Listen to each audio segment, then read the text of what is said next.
Dahulu ketika agama Islam sudah menyebar di seantero bumi, maka selesailah tugas kenabian Nabi Muhammad SAW.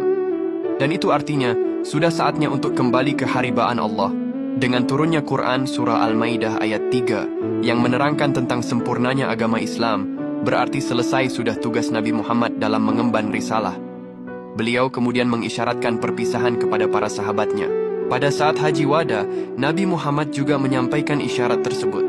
Aku tidak tahu pasti, boleh jadi aku tidak akan bisa bertemu kalian lagi setelah tahun ini dengan keadaan seperti ini. Setelah beliau berkhutbah, Allah Subhanahu wa Ta'ala lantas menurunkan Quran Surah Al-Maidah ayat 3 yang artinya, pada hari ini telah kusempurnakan untuk kamu agamamu, dan telah kucukupkan kepadamu nikmatku, dan telah kuridhoi Islam itu jadi agama bagimu.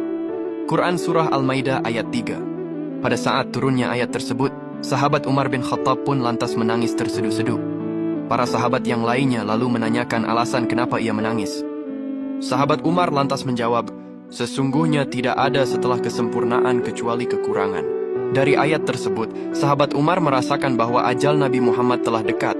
Apabila syariat telah sempurna, maka wahyu pun akan terputus. Jika wahyu telah terputus, maka tiba saatnya Rasulullah kembali ke haribaan Rabb-Nya Jalla wa'ala.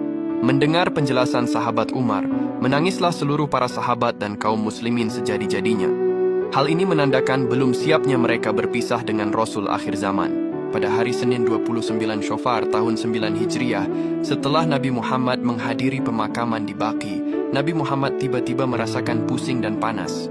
Sakit itu dirasakan Nabi Muhammad selama sekitar 14 hari dan masih mengikuti sholat jamaah selama 11 hari. Ketika sakit beliau semakin bertambah serius, beliau memutuskan untuk berpindah ke rumah Aisyah. 5 hari sebelum wafat, panas Nabi Muhammad semakin meninggi. Beliau meminta agar tubuhnya diguyur dengan air agar bisa menemui para sahabat dan memberikan nasihat kepada mereka. Setelah itu, Nabi Muhammad berangkat ke masjid dengan kepala diikat dan bersabda, "Kutukan Allah dijatuhkan kepada orang-orang Yahudi dan Nasrani karena mereka menjadikan kuburan para nabi sebagai masjid. Janganlah kalian menjadikan kuburanku sebagai berhala yang disembah." Nabi Muhammad kemudian melanjutkan sabdanya, "Barang siapa yang punggungnya pernah kupukul, maka inilah punggungku, silahkan membalasnya. Siapa yang merasa kehormatannya pernah kulecehkan, maka inilah kehormatanku, silahkan membalasnya." Sakit Nabi Muhammad lantas semakin bertambah. 4 hari sebelum wafat, Nabi Muhammad tidak sanggup melaksanakan sholat Isya di masjid.